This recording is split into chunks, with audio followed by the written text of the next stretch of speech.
What if everything you've been taught about connecting with God has been backwards? What if the divine presence you've been desperately seeking in churches, through prayers, and in sacred texts has been speaking through you all along, and you've simply been too conditioned to hear it? There are two words that Jesus spoke which contain more transformative power than decades of religious practice, more healing potential than 1,000 prayers, and more truth than entire libraries of spiritual teachings. These aren't complicated theological concepts or mysterious ancient phrases that require years of study to understand. They're two simple words you use every single day, probably dozens of times without realizing you're wielding the most powerful creative force in the universe. Those two words are, I am. But before we begin, please hit the like button and let me know where in the world you're watching from today. It's always fascinating seeing who's joining us from around the world. And if you haven't already, make sure to hit that subscribe button and turn on the notification bell so you don't miss any of our future videos. Now, I know what you might be thinking. I am? That's it? These are just words we use to identify ourselves, to describe our current state, to explain who we are. And that's precisely the problem. We've been using these sacred words carelessly, unconsciously, attaching them to limitations and conditions without understanding their true nature. Has this ever happened to you? You wake up and immediately think, I'm tired. You look at your bank account and declare, I am broke. You feel physical discomfort and claim, I am sick. You face a challenge and announce, I am afraid. With each of these innocent-sounding statements, you're doing something profoundly significant, something that's been shaping your entire reality without your awareness. Here's the hidden truth that changes everything. When you say, I am, you're not just describing yourself. You're not simply making an observation about your temporary condition. You're speaking with the voice of the infinite, declaring what God is experiencing through you in that moment. And here's what might shock you. The universe has no choice but to arrange itself around whatever you attach to those two words. Stay with me until the end of this video, because what you're about to discover might completely revolutionize not just how you pray or meditate, but how you experience every single moment of your existence. This isn't about adopting a new religious belief or joining a different spiritual tradition. This is about recognizing something that Smith Wigglesworth spent his entire ministry trying to reveal, a truth so fundamental that once you truly grasp it, you can never see yourself, God, or your circumstances the same way again. For centuries, we've been operating under what might be the greatest spiritual misconception ever perpetuated. The idea that God is somewhere else, somewhere distant, somewhere out there that we must reach through enough devotion, enough sacrifice, enough spiritual practice. We've been taught to seek the divine in external places, sacred buildings, holy texts, religious authorities. We've been conditioned to believe that connecting with God requires intermediaries, special rituals, or years of dedicated effort. But what if this entire paradigm has been inverted? What if the separation you feel isn't real? What if every time you say, I am, infinite consciousness is declaring its presence as you, through you, in this exact moment? The implications of this understanding are staggering, and they extend far beyond philosophical concepts into practical, tangible transformation in every area of your life. Your health, your relationships, your finances, your sense of peace and purpose. And it all begins with recognizing what's actually happening when you speak these two extraordinary words. Think about the most famous declaration Jesus ever made. I am the way, the truth, and the life.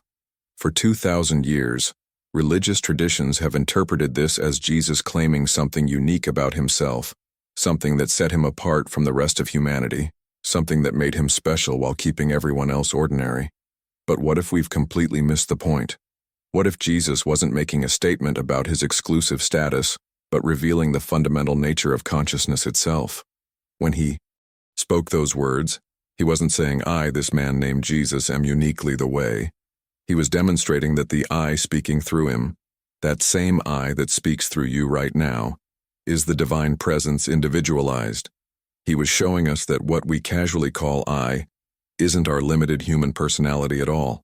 It's the voice of infinite intelligence, expressing itself uniquely as each person's being. This revelation completely transforms everything we think we understand about our relationship with the divine. The profound impact of this recognition is that you're not a separate entity trying to connect with God somewhere out there. You are the point where infinite consciousness is experiencing itself in this particular form, in this specific moment. The transformation that happens when this shifts from intellectual concept to lived experience is nothing short of revolutionary. Your entire journey changes from seeking something you lack to recognizing what has always been present. But here's where the hidden truth becomes uncomfortable, even shocking. If I am is indeed God speaking through you, then every single time you attach those words to a limitation, you're doing something extraordinarily powerful and extraordinarily destructive. When you wake up and declare, "I am exhausted," you're not just describing how you feel.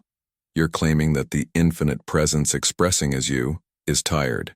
When you look at your circumstances and announce, "I am broke," you're stating that God, the I of your being, is experiencing lack. When you face a health challenge and say, "I am sick," you're declaring that infinite life itself is limited by illness. If this resonates with where you are right now, subscribe to continue exploring these transformative truths together. Can you see the magnitude of what's happening in these seemingly innocent statements? This is the behind-the-scenes mechanism of how most human suffering perpetuates itself. We've been unknowingly using the most creative force in existence to reinforce the very conditions we desperately want to change. Every "I am worried," every "I am not enough," every "I am failing." These aren't passive observations. They're active declarations that attach divine power to temporary circumstances, making those circumstances feel permanent and unchangeable.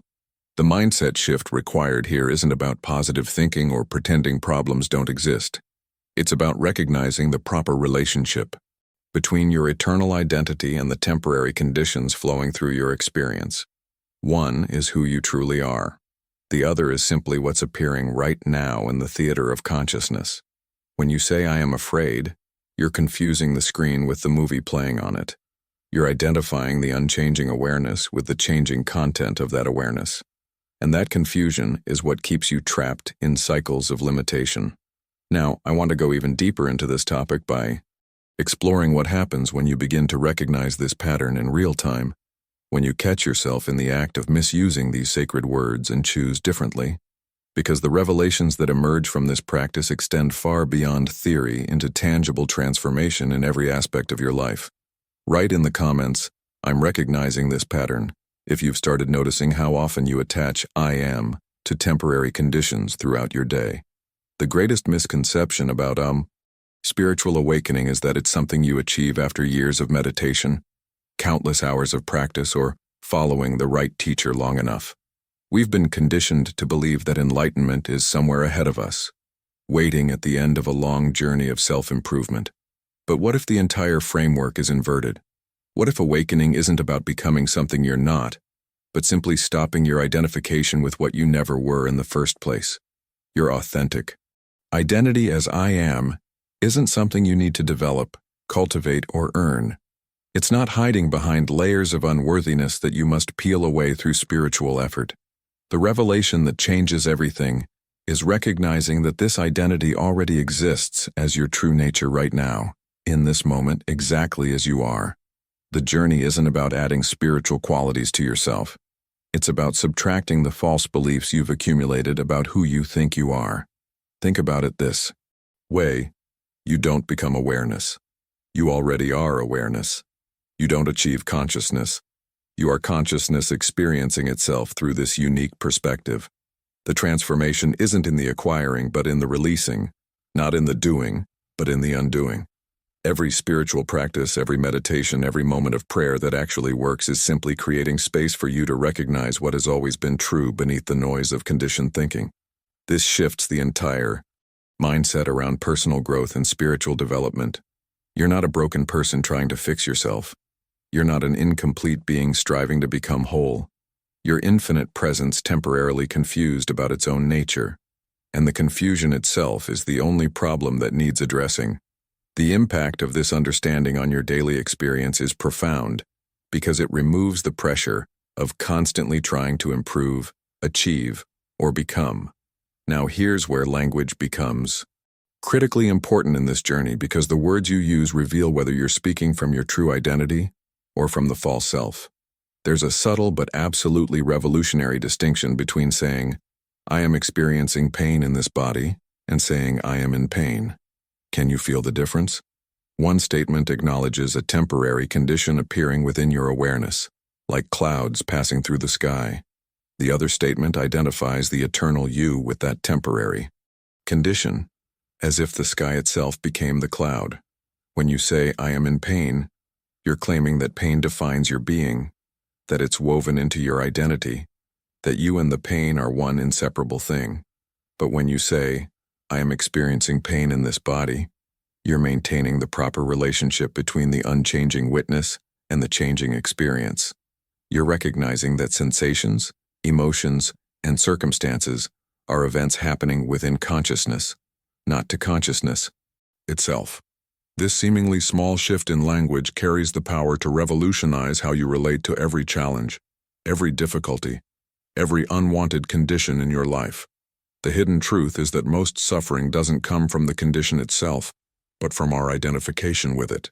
Physical pain is an experience. Emotional distress is an experience. Financial lack is an experience.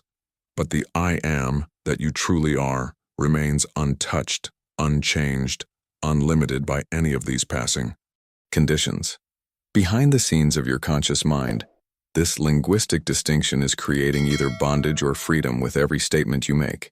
Now, I want to go even deeper into this topic by showing you how this plays out in real situations, because understanding the principle intellectually is one thing, but witnessing its practical application in actual lives reveals the true magnitude of this teaching.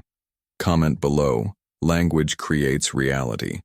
If this distinction between experiencing conditions versus being those conditions is starting to make sense.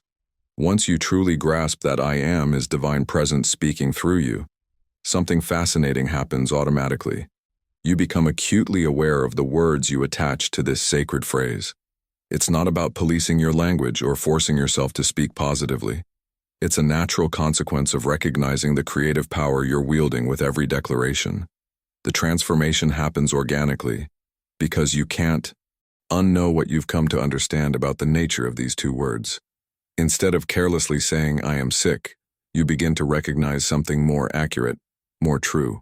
I am is perfect wholeness, infinite life itself, expressing through this body which is currently showing symptoms. Notice the shift? You're not denying the physical experience or pretending the symptoms don't exist. You're simply refusing to identify your eternal being with a temporary condition. Instead of declaring, I'm broke, you acknowledge I am is infinite abundance, limitless supply, currently expressing through this particular financial situation. The circumstances haven't changed yet, but your relationship to them has fundamentally transformed. This isn't semantic gymnastics or spiritual word games. Behind the scenes of your consciousness, you're making critical decisions about identity with every statement. When you speak from the truth of your being rather than from temporary appearances, you're aligning yourself with reality instead of illusion. The impact on your emotional state, your mental clarity, and even your physical well-being begins to shift because you're no longer carrying the weight of false identification. Nowhere does this become more evident than in the arena of healing. Think about the automatic response when illness appears in your body.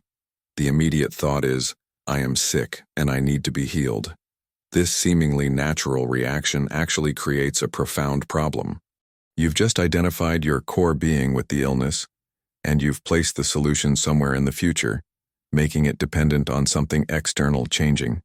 This mindset generates desperate struggle, fear, anxiety, and a sense of powerlessness that often makes the condition worse. But when you understand I am consciousness, the entire paradigm shifts. The revelation is this: the divine awareness at your core, the infinite spirit that is your true identity, cannot be sick. How could eternal life itself experience illness? How could infinite wholeness be broken or damaged? The body may indeed be showing symptoms. The physical form may be experiencing distress. But that's not the I that you truly are. The body is within your awareness, not the other way around. This understanding transforms healing from desperate struggle into peaceful recognition. You're not fighting against a condition that defines you. You're simply acknowledging that a temporary experience is appearing within consciousness while remaining anchored in the truth of your being. The journey shifts from, I need to get healed, to, I am is already whole, and this recognition allows the body to align with that wholeness. Can you feel how different those two approaches are energetically? One comes from lack and fear. The other comes from truth and peace. Now I want to go even deeper into this topic by sharing real stories of people who experienced this shift firsthand. Because when you hear how this played out in actual circumstances, the abstract becomes concrete, and the theoretical becomes practical.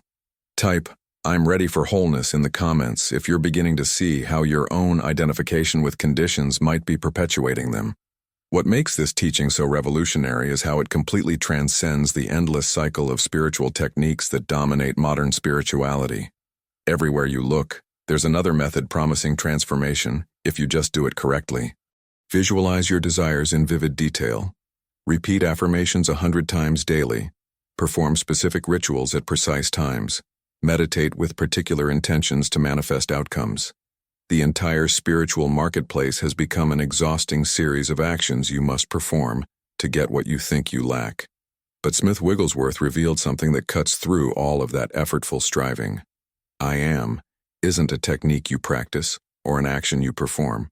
It's a recognition of what already is.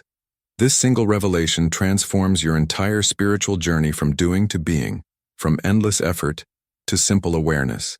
From desperately trying to create what you believe you're missing, to recognizing the infinite fullness that has been present all along. The impact of this shift cannot be overstated because it removes you from the exhausting treadmill of spiritual performance. If this brought you clarity or peace, alike helps others discover these life-changing principles. Think about the hidden truth behind most manifestation practices. They operate from an assumption of lack. You visualize what you want because you believe you don't have it. You affirm abundance because you feel broke. You perform rituals because you think something is missing. The very foundation of these practices reinforces the separation between you and what you desire. But I am consciousness works differently. It's not about creating something external. It's about recognizing what you already are at your core. This brings us to a story that illustrates this principle with stunning clarity. There was a woman named Margaret who suffered with chronic pain for 7 relentless years. The pain was debilitating, affecting every aspect of her life. Yet doctors could find no physical cause. She tried everything modern medicine offered, explored alternative therapies, and practiced various healing modalities. Nothing worked. The pain persisted, and with each passing year, her hope diminished, while her identification with the condition grew stronger. When Margaret finally encountered Smith Wigglesworth, she arrived expecting what she'd received from everyone else. Prayers on her behalf, healing exercises to practice, spiritual techniques to master. But Wigglesworth approached her situation from an entirely different angle. He didn't pray for her healing. He didn't prescribe any practices. Instead, he asked her a single penetrating question. Who is the I that says I am in pain? Margaret was confused at first. Obviously, it was her experiencing the pain. Who else could it be? But Wigglesworth pressed further with questions that would catalyze a profound revelation. Is the I am you speak of capable of pain? Can infinite spirit hurt? Can God suffer? For nearly 20 minutes, Margaret sat in silence as these questions worked their way through her consciousness. The transformation happening behind the scenes was a complete dismantling of her identity structure. She began to recognize that she'd been making a fundamental error for 7 years. She'd been identifying her true self, the eternal I am, with a body and its sensations. The pain didn't belong to who she truly was. It belonged to a false sense of self she'd been claiming as her identity. Within 3 weeks of this recognition, her pain began to diminish. Within 2 months, it had completely dissolved. Not because she fought against it with new techniques or stronger willpower, but because she stopped claiming it as defining her being. The journey from chronic suffering to complete freedom happened through a shift in understanding, not through effort or struggle. Now, I want to go even deeper into this topic by exploring what happens when this same principle applies to other areas of life. Because if it works for physical healing, the question becomes, where else does this transformation of identity create radical change? Leave a comment saying, "Identity shifts everything," if Margaret's story is resonating with something you've experienced or witnessed in your own life. The principle of I am consciousness extends far beyond physical healing into every area of human experience, including the realm where most people feel the most vulnerable and powerless, their financial circumstances. Consider Robert, a businessman whose company was drowning in debt, watching everything he'd built over decades crumbling around him. Each morning he would wake with the same heavy thoughts. I am failing. I am losing everything. I am going bankrupt. His prayers became desperate pleas for God to rescue him from somewhere outside himself, to send customers, to provide a miracle, to save him from impending disaster. The transformation in Robert's journey began when he encountered this teaching about I am, and recognized the devastating pattern he'd been perpetuating. He'd been claiming lack as his very identity, declaring with divine authority that he was defined by financial collapse. The mindset shift he made was radical yet simple. Before checking emails or financial statements each morning, he would sit quietly and recognize a different truth. I am is the abundance of God. I am is infinite resource. I am is divine intelligence expressing through this business. The impact wasn't instantaneous. This is important to understand because we've been conditioned to expect immediate results, and when they don't appear, we abandon the truth for desperate action. Over 4 months, not 4 days, something began shifting behind the scenes of Robert's consciousness.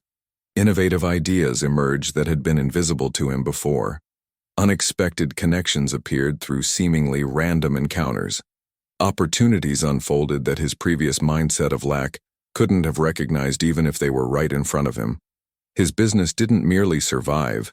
It evolved into something more aligned with his true purpose and more sustainable than what existed before. But perhaps the most profound application of this principle appears in relationships, particularly when someone we love is caught in destructive patterns. There was a mother whose son had been trapped in the cycle of drug addiction for years. She'd exhausted every conventional approach, interventions, therapy programs, tough love strategies, enabling behaviors. Nothing worked. Each cycle of hope and disappointment broke her heart more completely. When she came to Smith Wigglesworth, she was utterly depleted, drowning in guilt, desperately seeking someone who could fix her child. What Wigglesworth told her was shocking, almost offensive to conventional thinking. He said, "Stop praying for your son to change. Stop seeing him as an addict. Stop identifying him with his condition." Instead, he directed her toward a revolutionary recognition.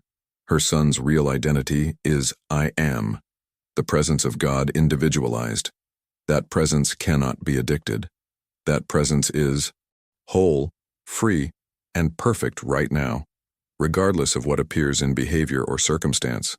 The hidden truth he was revealing is that every time we identify someone with their condition, my addicted son, my depressed friend, my difficult partner, we're anchoring them to that limited identity in our consciousness, and consciousness creates reality. For 6 months, this mother practiced a discipline more challenging than any physical task. She held steadfast to seeing only the truth of her son's being, not the appearance of his behavior. Some days the situation seemed worse, and everything in her wanted to return to fear and control. But she continued recognizing the divine presence expressing as her son. The breakthrough came gradually, almost imperceptibly at first. Something shifted in him. He entered treatment on his own initiative, and unlike previous attempts, he stayed committed to the process. Years later, he remains free from addiction, not because she changed him through her efforts, but because she stopped empowering the false identity. Now, I want to go even deeper into this topic by exploring how this isn't just crisis intervention but a complete way of living. Because once you understand this principle, it begins transforming every single interaction and decision you make throughout your day. Right? Consciousness shapes reality. In the comments, if these stories are illuminating how powerful our identification truly is. The revolutionary aspect of I am Consciousness is that it's not something you practice only during meditation sessions or save for crisis moments. This isn't a spiritual tool you pull out when things go wrong and then put back on the shelf when life returns to normal. The transformation happens when this recognition integrates into every single moment of your daily experience, becoming the foundational lens through which you perceive and interact with reality itself. Think about the simple act of waking up each morning. Most people's first thoughts are variations of, "I'm so tired, I don't want to get up," or "I have too much to do today." But when you understand I am consciousness, that moment becomes an opportunity for recognition. Instead of identifying with fatigue, you acknowledge I am awake, not as a tired person facing another exhausting day, but as infinite consciousness expressing in this moment, fully present and aware. The subtle shift in language reflects a massive shift in identity. This continues throughout your day in ways that might seem almost too simple to matter, yet the cumulative impact is profound. While eating, instead of mindlessly consuming food, you can recognize I am sustained by infinite substance. During work activities, rather than struggling through tasks as a limited human trying to accomplish things through personal effort alone, you acknowledge I am is the intelligence accomplishing this task. Can you see what's happening here? You're shifting the entire foundation of your experience from human struggling to divine presence having a human experience. The journey from ordinary consciousness to I am awareness happens in these seemingly mundane moments, not in dramatic spiritual experiences or transcendent meditation states. Behind the scenes of your awareness, each recognition is rewiring your fundamental sense of identity. You're no longer carrying the burden of making everything happen through strain and willpower. You're allowing infinite intelligence to express through you naturally, without the exhausting sense of personal responsibility for outcomes you can't control. But what about those moments when circumstances become overwhelming, when fear floods your system, when crisis demands immediate response? Smith Wigglesworth taught a technique so simple it seems almost ridiculous, yet so powerful, it has transformed countless situations that appeared hopeless. He called it the pause. When you find yourself consumed by fear, when problems seem impossible, when panic threatens to take over completely, you deliberately pause everything. You don't immediately react. You don't frantically start problem solving. You don't allow the momentum of fear to carry you into desperate action. In that intentional pause, you return your attention to one essential question. What is the truth of my being right now? Not what appears to be happening, not what the circumstances suggest, not what fear is screaming, but what is eternally true beneath all appearances. The answer is always the same. I am is the presence of God, untouched by any condition. I am is whole. I am is supplied. I am is safe. This isn't positive thinking or denial. It's anchoring your consciousness in what is more real than the temporary crisis. A woman practiced this technique during a terrifying medical diagnosis. Her doctor discovered a mass and scheduled immediate surgery. Terror consumed her, but she remembered the pause. Each time fear arose, and it arose constantly, she would stop, take a breath, and return to the truth of her being.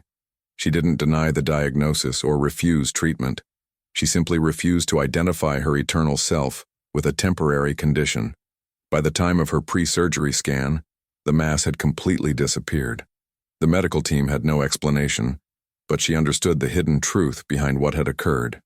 Now, I want to go even deeper into this topic by exploring how this principle completely transforms not just individual circumstances but your entire relationship with supply and abundance, because the revelations that emerge when you apply I am consciousness to material provision challenge everything conventional wisdom teaches about security and source. Comment: the pause changes everything. If you're beginning to see how powerful this simple practice could be in your own life. Perhaps nowhere does I am consciousness challenge conventional thinking more directly than in our relationship with material supply and abundance. We've been deeply conditioned from childhood to believe that resources come from specific external sources. Your job provides your money, your clients provide your income, your investments provide your security. This seemingly logical framework creates a foundation of perpetual fear that most people don't even recognize they're living on. What happens if I lose my job? What if my clients leave? What if the market crashes? The anxiety becomes a constant undercurrent to life, always humming in the background of your decisions. But the hidden truth that I am consciousness reveals completely inverts this paradigm. The source is never outside you. Your employer isn't actually your source of supply. Your clients aren't your source. Your investments, your business, your inheritance, none of these are the source. The I am that you truly are is your source, and that source is infinite, inexhaustible, and eternally flowing. This isn't metaphysical fantasy. It's a practical recognition that transforms how you move through the world. Think about the impact of this shift. When you know that the channels through which supply appears may change, but the source never fails, you operate from an entirely different mindset. One job ends, and instead of panic, you recognize that new channels will open. One stream of income diminishes, and 3 others emerge that you couldn't have orchestrated through human planning. The journey from fear-based striving to source-based living brings a sense of security that no external circumstances can touch, because it's not dependent on anything external remaining constant. When you pay bills, instead of anxiety about diminishing resources, you can recognize I am is infinite supply making itself visible through these transactions. When you work, rather than laboring from a sense of lack, you recognize I am is the substance of my abundance expressing through this activity. When you give, instead of fear about depletion, you acknowledge I am gives from infinite fullness, not from personal limitation. Can you see how this completely transforms the emotional and spiritual quality of every financial interaction? This same principle revolutionizes relationships in ways that might surprise you. Most relationship struggles stem from a fundamental misconception that we're incomplete beings who need someone else to fill our emptiness. You feel unloved, so you search desperately for someone to love you. You feel insecure, so you seek someone to validate you. This places impossible demands on human relationships and virtually guarantees disappointment because no person can complete what is already whole. But when you recognize I am is infinite love, that love is the very nature of your being. Everything changes at the foundation. You're no longer seeking love from outside yourself. You're expressing the love that you already are. The transformation isn't about finding the right person or using better relationship techniques. It's about shifting from needing completion to sharing wholeness. There was a woman who, after 3 failed marriages, finally understood this principle. Instead of immediately seeking another relationship to make her happy, she spent an entire year practicing the recognition of herself as complete. I am is infinite love and joy. When she eventually met someone new, the relationship had an entirely different quality than anything she'd experienced before. No desperation, no clinging, no fear of loss, just 2 whole people choosing to share life together. 20 years later, that partnership continues to thrive because it was built on truth rather than need. The revelation that changed everything for her was a shift in the fundamental question she was asking. Instead of, who will love me and make me complete, she began asking, how can I express the love that I am? This single mindset shift redirected her entire life journey from seeking to expressing, from lack to fullness, from needing to sharing. Now, I want to go even deeper into this topic by addressing the real challenges you'll face on this journey, because understanding these principles intellectually and actually living them through difficult circumstances are 2 very different experiences. Type source is within in the comments if you're beginning to recognize how your security and love have always been inside you, not in external circumstances or people. If you've made it all the way to this point in the video, I want to acknowledge something significant. You didn't just watch content, you've engaged with a truth that has the power to transform everything about how you experience your life. The fact that you're still here tells me something about your journey, about your readiness to see beyond surface-level spirituality into something that actually creates real change. This channel exists to explore these profound principles that shift us from struggling humans to conscious expressions of divine presence. Each week we dive into teachings that matter, insights that land differently because they're addressing the root rather than just treating symptoms. If this resonates with where you are right now, I'd genuinely love to have you as part of this community. Subscribe to the channel so you don't miss what's coming, because we're going deeper into these transformative truths with every video. And here's something I'd really appreciate.